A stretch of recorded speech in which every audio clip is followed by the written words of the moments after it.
दशावतारचा trailer बघून आलो. कसा होता ट्रेलर? कथा काय? प्लॉट काय? अभिनय हे सगळं बाजूला. आपण आत्ता बोलणार आहोत फक्त बीजीएम वरती. मराठीमधलं मला हे आवडलेलं दुसरं बीजीएम. या आधी मला बीजीएम आवडलं तर ते म्हणजे फास्टर फेनेचं. तुम्ही आजही YouTubeवरती जाऊन फास्टर फेनेचा ट्रेलर जर पाहाल तर तुम्हाला ते बीजीएम आहे ना तुमच्या डोक्यात घोळत राहील. आणि सेम असंच आहे. दशावतारचा ट्रेलर जर तुम्ही हेडफोन घालून बघितलात, मी तर रेकमेंड करेन हेडफोन घालूनच बघा. जर तुम्ही हेडफोन घालून बघितलात तर तो साऊंड एकदा डावीकडून उजवीकडून जो तुम्हाला हॅमर करतो ना, की तुम्ही ट्रेलर संपताना बीजीएम मय होऊन जातं. आणि बॉस, साऊथच्या अनिरुद्धला आमचं उत्तर आहे एबी प्रफुल्लचंद्र. म्हणजे जारणलाच ऍक्च्युली ते कन्फर्म झालं होतं, पण आता सही शिक्कामोर्तब झालाय ते दशावतारच्या ट्रेलरमुळे. तर चित्रपटाचा प्लॉट जो आहे तो बऱ्याच जणांनी सांगितलं की कांताराचा रिमेक आहे. अजून एक वेब सिरीज होती तिचा रिमेक आहे, मला नाव नाही आठवत आता, पण त्या वेब सिरीजचा रिमेक आहे. पण माहित तसं नाहीये. दशावतार आहे आपल्याला माहिती आहे, मराठी लोकांना माहिती आहे किती जुनी परंपरा आहे आपल्या इथली.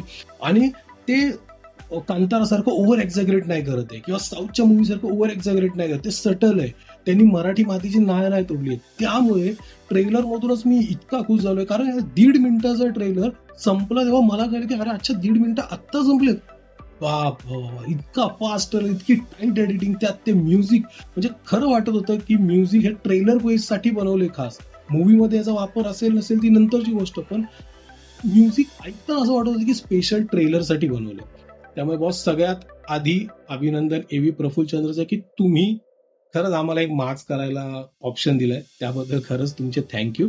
आणि खानोलकर सरांची, सुबोध खानोलकर सरांना खूप शुभेच्छा. तुम्ही खूप छान मूवी बनवली. आणि बाकी स्टारकास्ट बद्दल आपण काय बोलणार? Prabhavalkar sir, Manjrekar sir, Bharat Jadhav sir, Siddharth Menon आहे आणि अजून बरीच मोठी स्टारकास्ट आहे. त्यामुळे चित्रपट प्रॉमिसिंग असणार आहे, यात काही वाद नाही.